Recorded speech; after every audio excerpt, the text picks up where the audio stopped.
જય શ્રી રામ મિત્રો।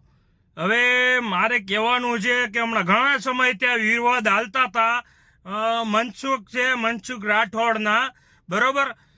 દેવી દેવતા ઉપર જેમ તેમ બોલી અભદ્ર ટિપ્પણી કરી અને આપણા દેવી દેવતાઓને ગારું દેતો, બરોબર। તો એવાને આપણે કહેવાનું છે કે હવે બહુચર માતાજીનું બહુ અપમાન કર્યું છે અને હાલ અત્યારે જેલમાં છે, બરોબર। તો મહેસાણામાંથી ખાલી ફરિયાદ થઈ છે, બાકીના બધા ક્યાં ગયા હતા? અત્યારે જે પણ આપણા હિન્દુ ઉપર અત્યાચાર વારંવાર કરવામાં આવે છે આ બે ત્રણ દ્વારા, એક વચન છે, મનસુખ રાઠોડ છે, કમલેશ છે, ગુજરાતમાં આવા 4-5 નમૂના દ્વારા કરવામાં આવે છે દેવી દેવતા ઉપર।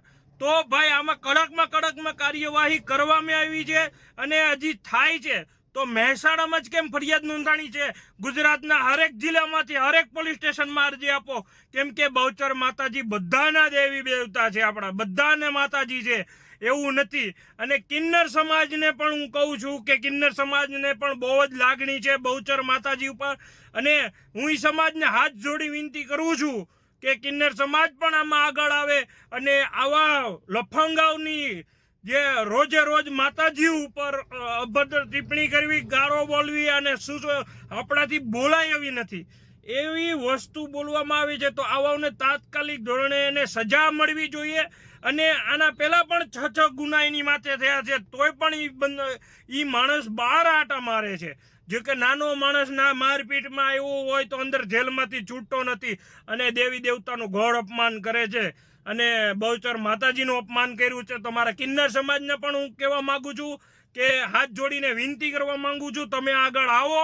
આ લડાઈ એક માટે નથી, આ તમામ હિન્દુ અને આપણા દેવી દેવતાઓ માટે છે। આવા પોતાની સમાજને બદનામ કરે છે, આવા લોકો પોતાના સમાજને બદનામ કરે છે, અંદરો અંદર વિવાદ કરી અને ગુજરાતમાં માહોલ ઊભો કરે છે, એક અલગ જ માહોલ ઊભો કરે છે। હિન્દુ દલિત સમાજને અલગ કરીને બધું અલગ કરે છે અને માહોલ એવો ભયંકર ઊભો કરે છે જેથી કરી એકબીજાને નફરત કરે છે અને મારા પીટી થાય છે આમાં।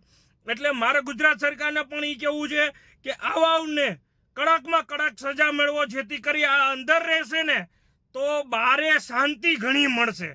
અને પોલીસોને પણ ધમકી આપે છે ફોન કરીને કે પીએસઆઈ જો તારાથી શું થાય, તારા બાપુજીની જગ્યા શું થાય, વસંત ચાવડા છે, મનસુખ છે, એના ફોન રેકોર્ડર પર ચેક કરી શકો છો।